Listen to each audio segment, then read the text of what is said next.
মই সকলোকে অনুৰোধ কৰিম মোৰ এই ভিডিঅ' আমাৰ সংখ্যালঘুৰ প্ৰতিজন ঘৰতে যাতে এই ভিডিঅ'টো শ্বেয়াৰ হয়, প্ৰতিজন ব্যক্তিয়ে যাতে পায়।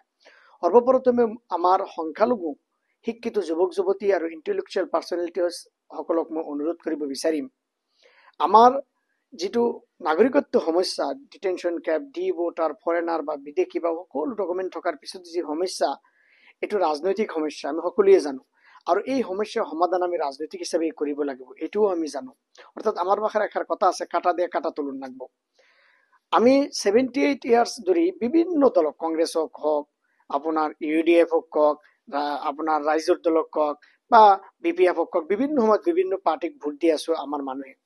আমাৰ অঞ্চলত 30 পৰা 35 সিটস আছে, 40 সিটস আছে MLA সিটস। এইবেলি এছেম্বলি ইলেকশ্যন আহি আছে 26ত।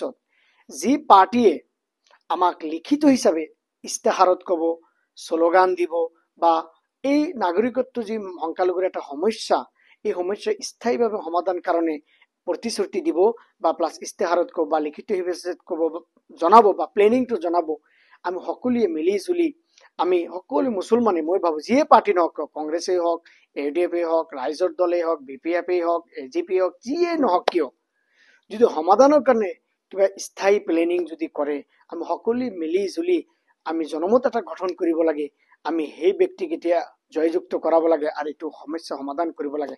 নহলে আমাৰ যি সমস্যা, নাগৰিকত্ব সমস্যা যদি সমাধান নহয়, অৰ্থনৈতিক কক, সামাজিক কক, শৈক্ষিক কক, এই ক্ষেত্ৰত আমি উন্নতি বা ডেভেলপমেন্ট আমি ভাবিবই নোৱাৰি। আমি এইবিলাক, কাৰণ গাছৰ শিপাই যদি ঠিক নাথাকে, আমি গাছৰ পাত আৰু ডাল কেনেকৈ ঠিক কৰিম? সেইকাৰণে মই সকলোকে অনুৰোধ কৰিম, জনমত গঠন কৰিব লাগে। কাৰণ 78 ইয়াৰ্সতে আমি বহুত ভোট দিলো, দেখিলো। সেইকাৰণে আপোনাৰ অৰ্থাৎ शीशे की दीवार की तरह, অৰ্থাৎ বুনিয়ান ও মাৰসুস একলগ হৈ আপোনাৰ शीशे की पिली हुई दीवार की तरह আমি একগোট হৈ জনমত গঠন কৰিব লাগে। আৰু সেই ব্যক্তিক বা সেই পাৰ্টিক আমি ভোট দি এই সমস্যাটো আমাৰ যদি স্থায়ী প্লেনিং যদি থাকে, আমি এইটো কনক্লুশনত আহিব লাগে। কাৰণ নহলে ভৱিষ্যত প্ৰজন্ম আমাক কোনেও ক্ষমা নকৰে। এই প্ৰব্লেম 300, 400, 500 বছৰলৈকে থাকিব।